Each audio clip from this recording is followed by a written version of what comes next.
Hey guys, Mustang here, bringing you another Dragon Ball Z Dokkan battle video, and so today we are going to be taking a look at the best JANEMBA in Dokkan Battle. That's right, I said it.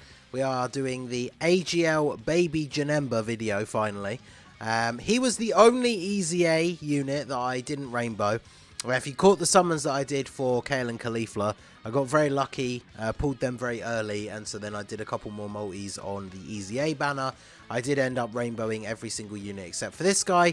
He's got 2 dupes, so obviously we have all his abilities unlocked. Obviously it just became too dangerous to summon on that banner when he's the only unit that I needed. So yeah, I gave him a nice mix of additional and crit. I gave him a bunch of extra dodge with some skill orbs as well. Because each time he dodges, he gains an additional 12% chance to dodge within that same turn. So he recovers 12% HP at the start of the turn and has base attack and defense of 120%.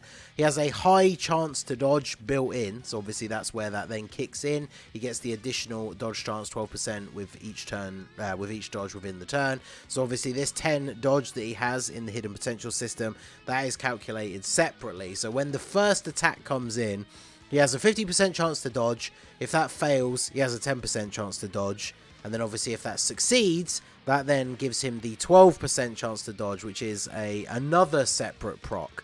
Although that one, I believe the way it works is that one stacks. So then when another attack comes in, he has the 50% chance to dodge, the 10% chance to dodge, and the 12% chance to dodge. And then if he dodges that, that is the one that stacks. So then the third attack, 50%, 10%, and then 24%. They're all rolled separately, but obviously that makes it more and more likely that you're going to dodge, which is pretty cool. And then also he gets an additional attack and defense 120 when performing a super if HP is 60% or more.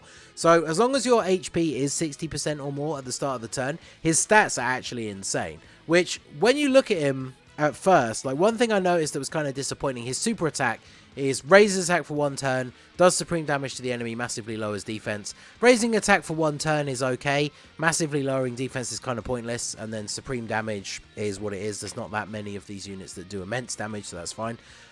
So on paper he seems like okay, but I can't stress enough like how impressive he actually is.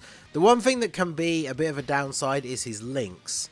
So because he has some of the baby links, he has Hatred of Saiyans, which is kind of a weird one, which is why we are running this baby together with him. I can't wait for this guy to get an EZA, to be perfectly honest. Other JANEMBA units, obviously, he is going to share some links with them, but of course this JANEMBA, pretty notorious for not having the best links in the world. But so basically, we can see here, we're starting off, we've got 142k defense at the start of the turn.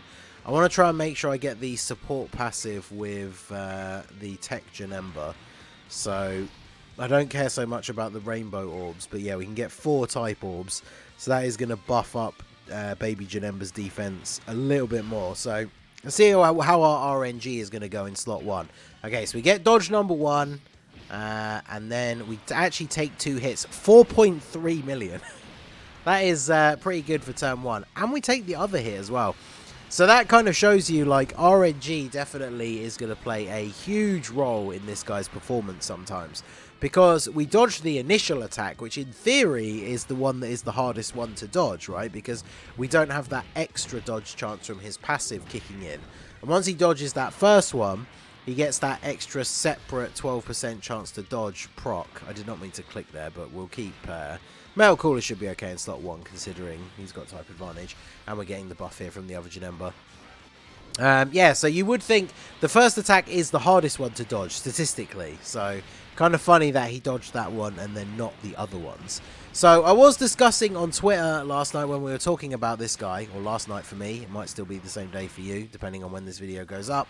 But one thing about the JANEMBA that is weird is obviously he gets so much extra defense on super attack as long as you have the 60% or more HP that obviously he is probably at his most effective in slot 2 or 3. But he can work well as a slot 1 unit as well because of that dodge chance. But then of course you are basically just completely relying on RNG if you are going to use them as a slot 1 unit. Because we're talking about obviously when LR JANEMBA eventually releases on global, the rotation of them two together is going to be pretty fun. So 3.8 million. That is with no support on the rotation. Bearing in mind, of course, mine is 79% and not rainbow. We dodged the super, so that's what we like to see. And then a secondary dodge as well. I mean, the hit that we did take, we took double-digit damage, so not going to complain about that. But yeah, I know a lot of people slander LR JANEMBA at the moment. I'm still hyped for him to come out. I really want to pull him. And the rotation of them together is going to be really good, because in the earlier stages of a long-form event, because I feel like LR JANEMBA is designed for longer events, and maybe that's why people don't like him as much. I'm not really sure. But I feel like he's definitely designed more for longer events. But in the earlier stages of the event, where obviously the enemy is not quite as powerful, you can put your baby JANEMBA in slot 1 and have LR JANEMBA in slot 2, because he needs to attack, is it 3 times in slot 2 in order to get his full buffs. And then, once you've done that, and you're obviously getting further into the event and it starts to become a little bit more difficult, and you really want baby JANEMBA to be getting that defensive buff before he potentially takes any hits, in case he doesn't dodge, then obviously you could then switch LR JANEMBA into slot 1, because it doesn't matter about him being in slot 2 to get those buffs. And then I feel like that rotation is going to work really well. The only downside to that, of course, is the fact that the LR JANEMBA has big bad bosses and baby JANEMBA does not, which is unfortunate. But can we get the 4 orbs? We can't. The curse of the annoying JANEMBA passive strikes again. But 142k defense. Let's see what we can get here from our boy. We get these dodges. There we go. Dodge the super attack in slot 1. So we like to see 3.84. Because, I mean, the thing is, he is more of a defensive unit, right? Like, when you're building the team, if you're going to bring baby JANEMBA, you're probably bringing him to use as a defensive unit. Like, you see there, we dodged all 3 attacks in slot 1. So, even if he wasn't doing that much damage, he's still pretty valuable to have on the team solely because of that. And then, yeah, he dodged all of those attacks, so he took 0 damage and then did nearly a 4 million attack stat. So, and that's with no support, because we could not get the janky JANEMBA passive to go off. So, this should drop down that green one, right? There we go. Now we can at least get the support passive for JANEMBA on this turn. So, obviously, we are on the Corroded Body and Mind team. I was discussing with somebody, actually. Somebody asked me which of the EZA units they should get with the grey stone that they had left, and we were discussing between baby JANEMBA and then a couple of the Super Saiyan 3s that they didn't have. And baby JANEMBA, like, obviously Corroded Body and Mind is one of those stages that always comes up when people talk about the difficult stages for the GT Goku event, or potentially a stage that they haven't beaten yet, or a mission for it that they haven't beaten yet. And baby JANEMBA definitely going to be very good for that. If I remember rightly, he shares some links with, yeah, he's got quite a few links with this metal cooler, Fear and Faith, Shocking Speed. Yeah, so he doesn't have any of those with you. So him being in the middle, that's all of his links active except Coward. I did want to wait to do his video until he was full level 10 links, but as you can see, Shocking Speed is being a pain and is stuck at 8. It's not even at 9, it's stuck at 8, which is annoying. Baby has 166k defense. Does he finish off Gotenks here? I don't think he does. I want to see our boy in slot 2 with support as well. This should be a good rotation for him. Hopefully LR Baby doesn't crit, and then we should be fine. Well, of course, he's going to get super attacked in slot 1. So this is the only downside, like I say, because baby JANEMBA's links are a little bit weird. Like, LR Baby is still pretty good, but he needs an easy A to really be, like, super viable for some of the difficult content now. But once we get a baby Dokkan Fest, whew, that's going to be a big buff for this guy, as well as the LR, who will potentially get an easy A as well.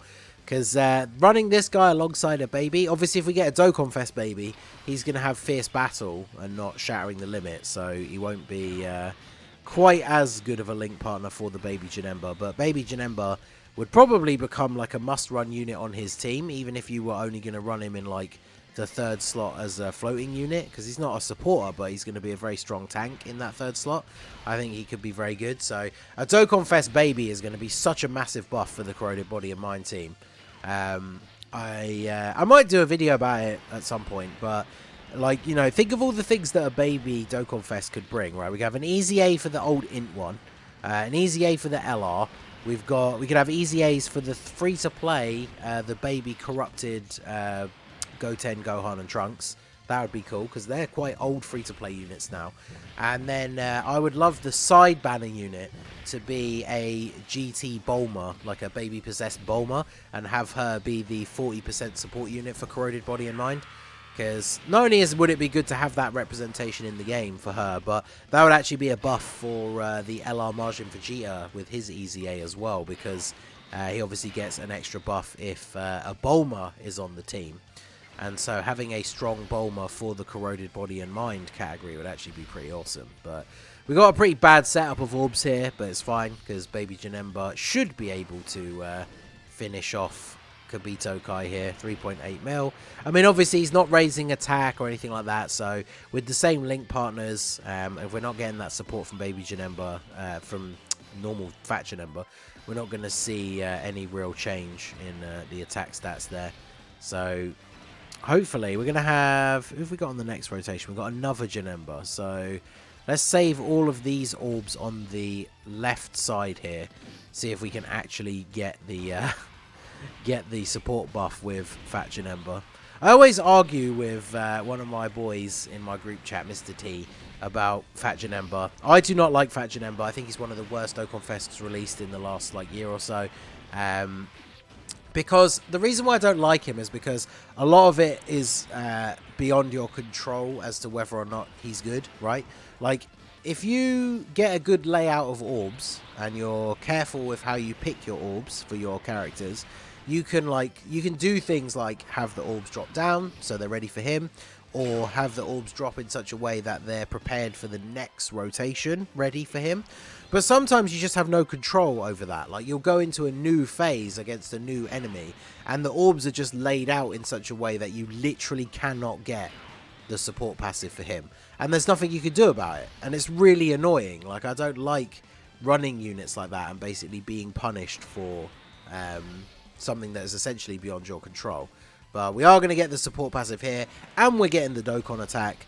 So if we can hit all of these nodes, maybe this will be a finish for him. We don't get the dodge, but we take double-digit damage. I mean, this is the thing, right? Like, with the buff from the Fat Janemba, his defense is over 150k, which is okay. Obviously, it's not going to be great for, like, the later stages of super difficult content. But if you're above that 60% HP at the start of the turn, he's getting a 120% buff on super. So that 150k immediately becomes over 300k. And because he raises attack for one turn, if you get a double super, you are doing slightly more. So big damage from our boy here against Vegito. So this guy really, really good. And again, bear in mind, he is only 79%. I'm kind of gutted that I didn't rainbow him. But like I say, it was a bit too dangerous for me to summon for...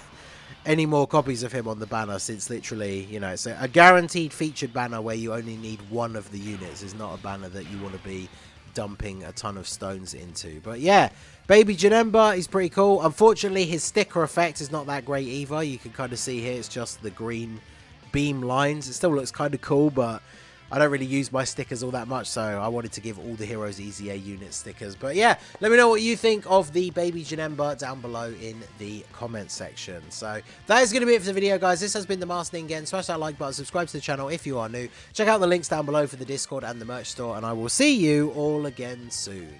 Have a good one.